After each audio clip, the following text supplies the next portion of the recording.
Tikaihau is a 33-foot steel boat, round bilge, built in New Zealand. Which is a nice boat to sail, and we thought in the beginning that we would sail around the world in 3 years, so we thought a small boat is much more, well, it's going to be cheaper for one thing, and all the expenses will be less. What we really wanted we couldn't afford, or we could afford it but then we couldn't go sailing for a couple more years, we had to keep working.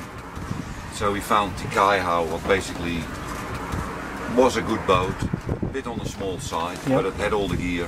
It had all the gear for offshore sailing. Yeah. But she had a hole in her, a hole, so we sailed across the Indian with her. We were pumping out, we were bailing out, we were using buckets. She had a hole? She had a hole in her.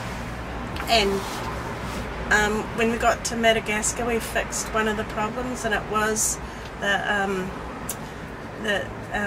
cockpit drains. There was a split in the hose, and the water was coming in there and into the bilge.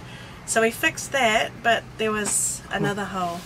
So we spent all our sea passages bailing. Oh my God. Yeah, and we always had a lot of water in the boat. Basically, once we're on the way, like we spent 4 years sailing in New Zealand, set it all properly out, what we thought we needed doing. And then once we started actually sailing, we started to find rust problems in the bilges. And now I won't even look at steel anymore. No, never again. No, wherever you come in the boat yards around the world, there's always somebody welding on a steel boat. So you think fiberglass is... Yeah, fiberglass is definitely the way to go, because it's a lot easier to work with. So when we got to South Africa, we thought we fixed the problem, and all sailing down the South African coast, there was no leak.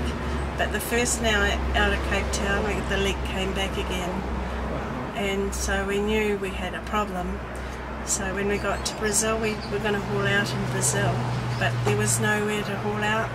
We'd come in too high in Brazil, and there was no yards that would haul the boat. Or there was a yard.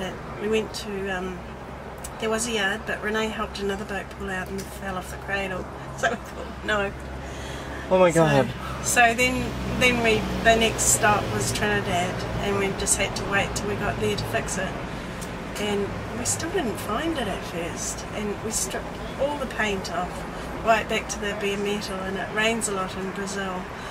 And I was looking around underneath the boat looking for the hole, and I could see these tiny, tiny hairline cracks beside the skeg. And what it is, they hadn't put enough strength inside the bilge for the skeg. And when you're sailing and the water's pushing against the skeg, the crack would open up, and it would open up to a big, big hole. So we got it welded up and fixed.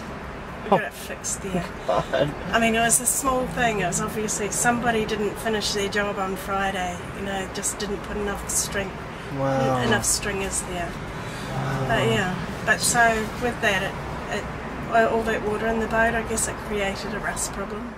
The problem with Tikaihau basically was it was rusting from the inside out. Yeah. And to get at it, you actually had to demolish the whole inside of the boat, sandblast it, start again, and that was just not a proposition for a 33-foot boat. Yeah. So we decided, okay, we write that off. Yesterday I sold it for $500. You did? Yeah. Here in St. Maarten, you just sold it. $500. But you took most of the things all the gear from is it. off. Yeah. All the gear is off. All the gear is basically on this boat.